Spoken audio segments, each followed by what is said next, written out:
यह एक अद्भुत और विश्वास भर देने वाली बाइबल की घटना है। यीशु का पानी पर चलना। सुंदर, सरल और सामर्थी वर्णन, और अंत में एक छोटी प्रार्थना भी दी है। यीशु पानी पर क्यों चले? घटना का अर्थ बाइबल मत्ती 14 से 22 बताती है कि एक रात शिष्य नाव में सागर पार कर रहे थे। तेज हवा और लहरों से नाव हिल रही थी। उसी समय यीशु ने पानी पर चलते हुए उनकी ओर आना शुरू किया। शिष्य डर गए, पर यीशु ने कहा, हियाव बांधो, मैं हूं, मत डरो। पतरस ने कहा, प्रभु, यदि आप ही हैं तो मुझे भी पानी पर आने को कहें। यीशु ने कहा, आ।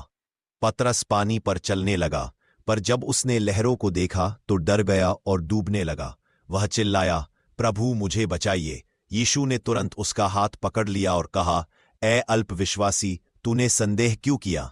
जब वे नाव में चढ़े तो हवा थम गई। इस घटना से हमें क्या सीख मिलती है? 1. यीशु हमारी आंधियों में आते हैं। जब जीवन में तूफान, समस्याएं, बीमारी, डर, आर्थिक तनाव उठते हैं, तब यीशु ही हमारे पास आते हैं। 2. जब हम यीशु पर नजर रखते हैं तो असंभव भी संभव होता है। पतरस तब तक पानी पर चला जब तक उसने यीशु देखा। हम भी विश्वास बनाए रखें तो अशक्य भी हो सकता है। 3.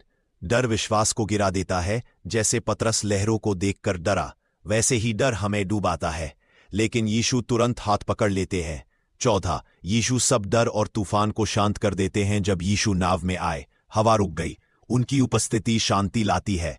एक छोटी प्रार्थना, प्रभु, मेरे जीवन के तूफान शांत करो। हे प्रभु यीशु, आप वही परमेश्वर हैं जिसने पानी पर चलकर अपने सामर्थ को प्रकट किया। जब जीवन में लहरें उठती है, समस्याएं आती हैं और मन डर जाता है, तब मुझे याद रहे कि आप मेरे पास हैं। मेरे डर को दूर कीजिए, मेरे मन में विश्वास बढ़ाइए, और जैसे आपने पतरस का हाथ पकड़ा, वैसे ही हर संकट में मेरा हाथ थाम लीजिए। मेरे जीवन की आंधियों को शांत कर दीजिए, मेरे घर में शांति भर दीजिए, और मुझे यह विश्वास दीजिए कि आपके साथ मैं डूब नहीं सकता। यीशु के सामर्थी नाम में